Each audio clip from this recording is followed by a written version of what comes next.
Hello and welcome everyone. I'm going to show you here how you actually start about to understand through every single progress that is really about remove the underline.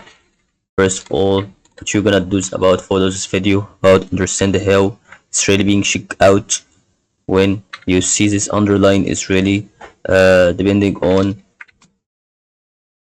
everything that is really about that. First, you go to the text that you have added, for example, and then you're gonna see right here it's really being caused on a huge font.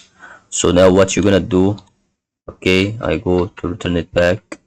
Okay, so what you're gonna do over here is ready to see the part where you have underline. So you have to see this regular, then you're gonna start to see right here that it's really be about to be underline.